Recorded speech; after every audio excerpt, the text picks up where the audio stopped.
കർത്താവ് നിങ്ങളോട് കൂടെ അങ്ങേ ആത്മാവോടും കൂടെ. വിശുദ്ധ മത്തായി അറിയിച്ച പരിശുദ്ധ സുവിശേഷത്തിൽ നിന്ന്. കർത്താവേ, അങ്ങേക്ക് മഹത്വം. അധ്യായം 5:20 മുതലുള്ള തിരുവചന ഭാഗം. അക്കാലത്ത് യേശു തൻ്റെ ശിഷ്യന്മാരോട് അരുളി ചെയ്തു, നിങ്ങളുടെ നീതി നിയമജ്ഞരുടെയും ഫരിസേയരുടെയും നീതിയെ അതിശയിക്കുന്നില്ലെങ്കിൽ നിങ്ങൾ സ്വർഗരാജ്യത്തിൽ പ്രവേശിക്കുകയില്ലെന്ന് ഞാൻ നിങ്ങളോട് പറയുന്നു. കൊല്ലരുത്, കൊല്ലുന്നവൻ ന്യായവിധിക്ക് അർഹനാകും എന്ന് പൂർവികരോട് പറയപ്പെട്ടതായി നിങ്ങൾ കേട്ടിട്ടുണ്ടല്ലോ. എന്നാൽ ഞാൻ നിങ്ങളോട് പറയുന്നു, സഹോദരനോട് കോപിക്കുന്നവൻ ന്യായവിധിക്ക് അർഹനാകും. സഹോദരനെ ഭോഷ എന്ന് വിളിക്കുന്നവൻ ന്യായാധിപ സംഘത്തിൻ്റെ മുമ്പിൽ നിൽക്കേണ്ടി വരും. വിഡ്ഢി എന്ന് വിളിക്കുന്നവനാകട്ടെ നരകാഗ്നിക്ക് ഇരയായിത്തീരും. നീ ബലിപീഠത്തിൽ കാഴ്ചയർപ്പിക്കുമ്പോൾ നിന്റെ സഹോദരന് നിന്നോട് എന്തെങ്കിലും വിരോധമുണ്ടെന്ന് അവിടെ ചോർത്താൽ കാഴ്ചവസ്തു അവിടെ ബലിപീഠത്തിന് മുമ്പിൽ വെച്ചിട്ട് പോയി സഹോദരനോട് രമ്യതപ്പെടുക. പിന്നെ വന്ന് കാഴ്ചയർപ്പിക്കുക. നീ പ്രതിയോഗിയോട് വഴിക്ക് വെച്ച് തന്നെ വേഗം രമ്യതപ്പെട്ടുകൊള്ളുക. അല്ലെങ്കിൽ പ്രതിയോഗി നിന്നെ ന്യായാധിപനും ന്യായാധിപൻ സേവകനും ഏൽപ്പിച്ചു കൊടുക്കും. അങ്ങനെ നീ കാരാഗൃഹത്തിൽ അടയ്ക്കപ്പെടും. അവസാനത്തെ ചില്ലിക്കാശും കൊടുത്തു വീട്ടുവോളം നീ അവിടെ നിന്ന് പുറത്തു വരികയില്ലെന്ന് സത്യമായി ഞാൻ നിന്നോട് പറയുന്നു. കർത്താവിൻ്റെ സുവിശേഷം. ക്രിസ്തുവേ, അങ്ങേക്ക് സ്തുതി.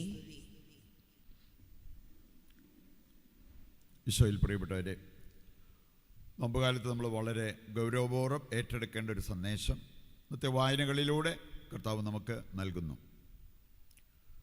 ഇന്നത്തെ ആദ്യ വായനയുടെ ഒരു ഉള്ളടക്കം 4 കാര്യങ്ങൾ നമ്മുടെ മുമ്പിലുണ്ട്. ഇനി അതിലേത് വേണേലും നമുക്ക് തിരഞ്ഞെടുത്ത് മുമ്പോട്ട് പോകാം. 1, ദുഷ്ടത ചെയ്യാനുള്ള സാധ്യത നമ്മുടെ മുമ്പിലുണ്ട്. 2, ദുഷ്ടത ചെയ്യാതിരിക്കാനുള്ള സാധ്യത നമ്മുടെ മുമ്പിലുണ്ട്. നിയമാവർത്തനം 30:15 വായിച്ചാൽ, ഇതാ നിൻ്റെ മുമ്പിൽ ഞാൻ രക്ഷയും ശിക്ഷയും വെച്ചിട്ടുണ്ട്, നിനക്കിഷ്ടമുള്ളത് തിരഞ്ഞെടുക്കാം. ദുഷ്ടത ചെയ്യാനാണ് തിരഞ്ഞെടുക്കുന്നതെങ്കിൽ നിനക്ക് ദുഷ്ടത ചെയ്യാം. അത് ചെയ്യാതിരിക്കാനുള്ള തീരുമാനമാണെങ്കിൽ അതിനനുസരിച്ച് നിനക്ക് മുമ്പോട്ട് പോകാൻ പറ്റും. അത് കഴിഞ്ഞാൽ വേറെ 2 സാധ്യതകളൂടെ നമ്മുടെ മുമ്പിലുണ്ട്.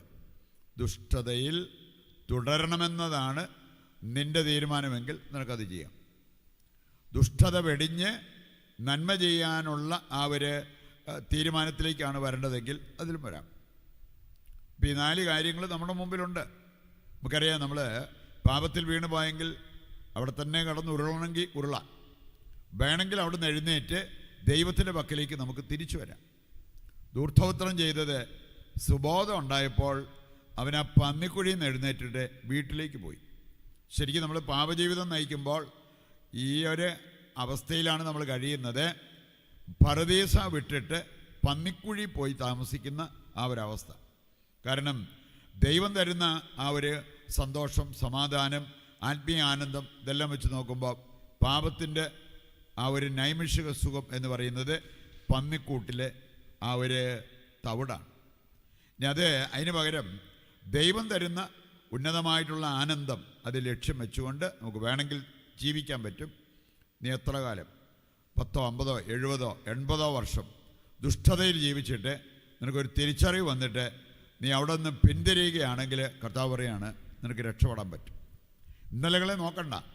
എത്ര കാലം നീ പാപജീവിതം നയിച്ചു അതൊന്നും നോക്കേണ്ട കാര്യമില്ല.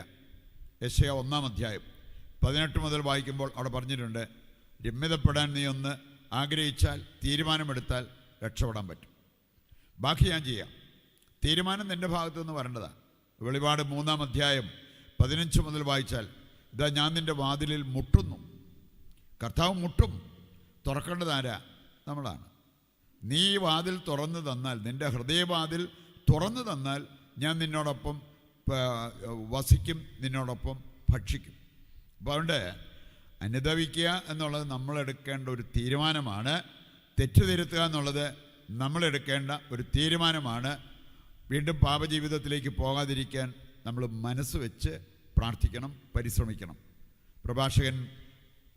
പ്രഭാഷകൻ്റെ പുസ്തകം 15:15 കൃത്യമായിട്ട് നമ്മെ പഠിപ്പിക്കുന്ന ഒരു കാര്യമാണ്. മനസ്സ് വെച്ചാൽ നിനക്ക് കൽപ്പനകൾ പാലിച്ച് ജീവിക്കാൻ പറ്റും. പഴയതിൽ നിന്നും വ്യത്യസ്തമായിട്ട് നിനക്ക് ജീവിക്കാൻ പറ്റും. അതിനുള്ള സാധ്യതകൾ നിൻ്റെ മുമ്പിലുണ്ട് എന്നുള്ളത് കർത്താവ് നമ്മെ പഠിപ്പിക്കുകയാണ്. സുവിശേഷ ഭാഗം വളരെ പ്രധാനപ്പെട്ട ഒരു സന്ദേശം നമുക്ക് നൽകുന്ന കാണാൻ പറ്റും. മത്തായി 5:20 മുതൽ വായിക്കുമ്പോൾ അവിടെ തന്നെ 3 രീതിയിൽ നമുക്ക് കൊലപാതകം നടത്താം എന്നുള്ളതിനെക്കുറിച്ച് കർത്താവ് പഠിപ്പിക്കുന്നുണ്ട്. 3 തരം കൊലപാതകം. ഒന്ന് നേരിട്ടുള്ള കൊലപാതകം. നമ്മൾ കേട്ടു, കൊല്ലരുത്, കർത്താവ് കൽപ്പനയായിട്ട് തന്നിരിക്കുന്നതാണ്. നേരിട്ടുള്ള കൊലപാതകം, കൊല്ലരുത്, ഇത് ലംഘിക്കുന്നവർക്ക് പറ്റാവുന്ന കാര്യം. അത് നമ്മൾ ആ സുഭാഷിതങ്ങൾ 28:17 വായിച്ചാൽ, കൊലപാതകി മരണം വരെ അലഞ്ഞ് തിരിഞ്ഞ് നടക്കണം, അവനെ ആരും വീട്ടിൽ കയറ്റുക പോലും ചെയ്യരുത്. അങ്ങനെയുള്ള സന്ദേശം അത് ഈ പാപത്തിൻ്റെ ഗൗരവം മനസ്സിലാക്കാൻ വേണ്ടി പറഞ്ഞിരിക്കുന്ന. കൊലപാതക കുറ്റം എത്ര ഗൗരവമുള്ളതാണ് എന്നുള്ളത് തിരിച്ചറിയണം. മറ്റൊരു രീതിയിൽ നമുക്ക് കൊലപാതകം നടത്താൻ പറ്റും, തേജോവധം. അപ്പോൾ അത് തന്നെ നമുക്ക് പരിചയമുള്ള പദമാണ്. തേജോവധം, സംസാരം കൊണ്ട് നമുക്ക് കൊല്ലാൻ പറ്റും. അത് വരാതിരിക്കാൻ നമ്മൾ പ്രത്യേകം ശ്രദ്ധിക്കണം. ഇന്നൊരു കരുണയില്ലാതെ മറ്റുള്ളവരെ വിധിക്കുക, നിരന്തരം മറ്റുള്ളവരെ കുറ്റപ്പെടുത്തിക്കൊണ്ടിരിക്കുക, വേദനിപ്പിക്കുന്ന രീതിയിലുള്ള പദപ്രയോഗങ്ങൾ, കമൻറ്റ്, ഇങ്ങനെയുള്ള കാര്യങ്ങളൊക്കെ സുലഭമാണെന്ന്. ഇനി അത് തേജോവധം, കൊലപാതകത്തിന് സമാനമെന്ന് കർത്താവിൻ്റെ വചനം പറയാണ്. വിഡ്ഢിയെന്ന് വിളിച്ചാൽ മതി നരകാഗ്നിക്കിരയാകാൻ. നമ്മുടെ സംസാരത്തെ, നമ്മൾ ഉപയോഗിക്കുന്ന വാക്കുകളെ നമ്മൾ പ്രത്യേകം ശ്രദ്ധിക്കണം എന്നുള്ളത് കർത്താവ് പഠിപ്പിക്കുക. 1 യോഹന്നാൻ 3:15 വായിച്ചാൽ 3ാമത്തെ ടൈപ്പ് കൊലപാതകത്തെക്കുറിച്ച് അവിടെ പറഞ്ഞിട്ടുണ്ട്. സഹോദരനെ വെറുക്കുന്നവൻ കൊലപാതകിയാണ്. കൊലപാതകിയിൽ നിത്യജീവൻ വസിക്കുന്നില്ല. സഹോദരനെ വെറുക്കുന്നത്, ഈ കൊലപാതക കുറ്റം വെച്ചുകൊണ്ട് ഒരുപക്ഷെ ഇന്ന് ഒത്തിരി പേര് ഇറച്ചി മീനും കൂട്ടായിരിക്കും, മറ്റ് പല ഐറ്റംസ് വേണ്ടാന്ന് വെക്കും, നോമ്പുകാലം തീരുന്നിടം വരെ അങ്ങനെയുള്ള കാര്യങ്ങൾക്കൊക്കെ നമ്മൾ റെഡിയാവും. അതിനേക്കാൾ എത്രയോ പ്രധാനപ്പെട്ട ഒരു കാര്യമായിട്ട് കർത്താവിൻ്റെ വചനം പഠിപ്പിക്കുകയാണ്, നിൻ്റെ സഹോദരനോട് നിനക്ക് മനസ്സിലെന്തെങ്കിലും വിരോധം ഉണ്ടെങ്കിൽ നീ അത് ക്ഷമിക്കണം. നീ പ്രതികാരം വീട്ടാനുള്ള ആ ഒരു ചിന്തയിൽ ജീവിക്കുന്നിടത്തോളം കാലം നീ എത്ര ബലിയർപ്പിച്ചാലും ആ ബലിയാകത്തില്ല. ദൈവം അതിൽ സംപ്രീതനാകില്ല എന്നുള്ളത് കർത്താവ് കൃത്യമായിട്ട് നമ്മെ പഠിപ്പിക്കുന്ന ഒരു കാര്യമാണ്. ഇതുകൂടാതെ മറ്റൊരു കൊലപാതകത്തെക്കുറിച്ച് നമുക്ക് ചിന്തിക്കാൻ പറ്റും. അതാണ് ഈ നമ്മുടെ സഹോദരങ്ങളെ, പ്രത്യേകിച്ച് പാവപ്പെട്ടവരെ നമ്മൾ ചൂഷണം ചെയ്യുന്നു. പ്രഭാഷകൻ 34:24 മുതൽ വായിക്കുമ്പോൾ അവിടെ പറഞ്ഞിട്ടുണ്ട്, ഈ പാവപ്പെട്ടവരെ ചൂഷണം ചെയ്തിട്ട് നീ പള്ളിയിൽ പോവും, നീ പ്രാർത്ഥിക്കും, നീ ബലിയർപ്പിക്കും, നീ അവിടെ ചെയ്യുന്നത് എന്താണെന്നറിയോ? അപ്പൻ്റെ മുമ്പിൽ വെച്ച് മകനെ വധിക്കുന്നവനെ പോലെയാണ് നീ. അത് കൊലപാതകമല്ലേ? അപ്പൻ്റെ മുമ്പിൽ വെച്ച് മകനെ വധിക്കുന്നവനെ പോലെ. അപ്പോൾ അതുകൊണ്ട് അത് ഗൗരവമുള്ള ഒരു പാപമാണ് എന്ന് കർത്താവ് നമ്മളെ ഓർമ്മിപ്പിക്കുന്നുണ്ട്. 5ാമത്തെ ടൈപ്പ് കൊലപാതകം, അത് ഏതാണ്ട് നേരിട്ടുള്ള കൊലപാതകം തന്നെയാണ്. അതാണ് ഭ്രൂണഹത്യ, അബോർഷൻ. അബോർഷനിൽ നമ്മൾ ചെയ്യുന്നത് കൊലപാതക കുറ്റമാണ്. നമുക്കറിയാമല്ലോ, ഈ ജീവനുള്ളൊരു കുഞ്ഞിനെ ഗർഭപാത്രത്തിൽ വെച്ച് കൊല്ലുക, അല്ലെങ്കിൽ കഷണമാക്കി പുറത്തെടുത്ത് കളയുക എന്ന് പറഞ്ഞാൽ അത് നിസ്സാര കാര്യമാണോ?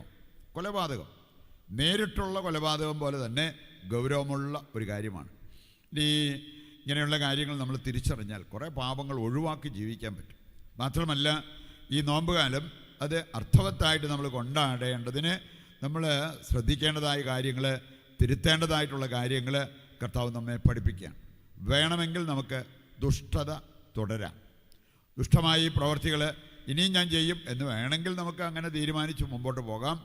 വേണമെങ്കിൽ അതെല്ലാം വെടിഞ്ഞുകൊണ്ട് നമുക്കൊരു പുതിയ ജീവിതശൈലി ആരംഭിക്കാൻ പറ്റും. പാപം വർജിച്ച് പുണ്യങ്ങൾ അഭ്യസിക്കാനുള്ള ഒരു തീരുമാനം, ഈ തീരുമാനമെടുത്ത് മുമ്പോട്ട് പോകേണ്ട ഒരു കാലയളവാണ് നോമ്പുകാലം എന്നുള്ളത് മനസ്സിലാക്കിക്കൊണ്ട് വേണ്ടത് ചെയ്ത് മുന്നേറുവാൻ വേണ്ട കൃപയ്ക്കായി ദൈവത്തോട് നമുക്ക് ഈ ബലിയിൽ പ്രത്യേകം പ്രാർത്ഥിക്കുകയും ചെയ്യാം.